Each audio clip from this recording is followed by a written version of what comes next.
రాష్ట్ర ప్రభుత్వం ఆదేశాల మేరకు శనివారం అనకాపల్లి జిల్లా సబ్బవరం మండలంలో నిర్వహించిన స్కూల్ మేనేజ్మెంట్ ఎలక్షన్ ఎస్ఎంసీ ప్రశాంతంగా జరిగాయని సబ్బవరం మండల విద్యాశాఖ అధికారి బిఎస్ఎన్ మూర్తి ప్రకటించారు. శనివారం ఆయన మీడియాతో మాట్లాడుతూ మండలంలో మొత్తం 51 పాఠశాలలకు పాఠశాల నిర్వహణ కమిటీ ఎన్నికలు జరగాల్సి ఉండగా సబ్బవరం అగ్రహారం మండల పరిషత్ ప్రాథమిక పాఠశాలలో కోరం చాలునందున ఎన్నికలు జరగలేదన్నారు.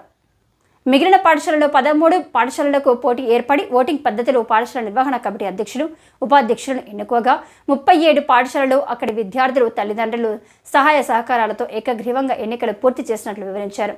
రాయపుర అగ్రహారం మండల పరిషత్ ప్రాథమిక పాఠశాలలో జరిగిన ఎస్ఎంసీ ఎన్నికల్లో పోటీ ఏర్పడడంతో ఎన్నిక అనివార్యమైంది.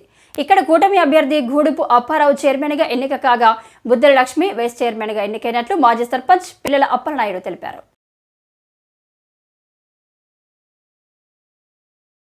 ఆవాస ప్రాంతంలో పిల్లలందరినీ ప్రభుత్వ పాఠశాలలో చేర్చడానికి సాయశక్తులా కృషి చేస్తానని ఆత్మసాక్షిగా ప్రమాణం చేస్తున్నాను అని నేను పాఠశాల యాజమాన్య కమిటీ వైస్ చైర్పర్సన్గా పాఠశాల అభివృద్ధికి అనగా నమోదును పెంచడంలో గుణాత్మక విద్యను పెంపొందించడంలో పిల్లల హాజరు పెంపొందించడంలో బాలికా విద్యను అభివృద్ధి పరచడంలో డ్రాపౌట్లను లేకుండా చేయడంలో ప్రభుత్వం సూచించిన వివిధ పాఠశాల కార్యక్రమాలను అమలుపరచడంలో నా వంతు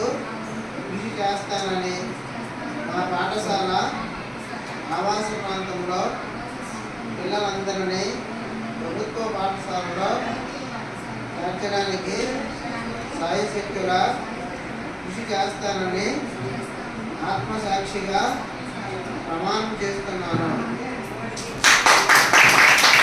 సబ్బవరం మండలంలో జరిగినటువంటి ఈనాడు పాఠశాల యాజమాన్య కమిటీ ఎన్నికలు 54 స్కూల్స్కి 2 స్కూళ్ళు 0 స్ట్రెంత్ వల్ల ఆ పాఠశాలకు కండక్ట్ చేయలేదు. మిగిలిన 52లో 51 స్కూళ్ళకి ఎన్నికలు సజావుగా జరిగి పూర్తయినవి. ఒకే ఒక పాఠశాల, అది కూడా ఎంపీపీఎస్ పాత సబ్బవరం అనే పాఠశాలలో 118 పిల్లలు చదువుతున్నారు. పేరెంట్స్ 6 మాత్రమే వచ్చినందున వారం చాలినందున అక్కడ ఎన్నిక జరగలేదు. మిగతా 51 స్కూళ్ళలో పాఠశాల యాజమాన్య కమిటీ ఎన్నికలు చక్కగా జరిగినవని మూలంగా తెలియజేస్తున్నాను. ప్రభుత్వ ఆదేశాల మేరకు ఆ నామ్స్ ప్రకారంగా జరిపించామని తెలియజేసుకుంటున్నాము.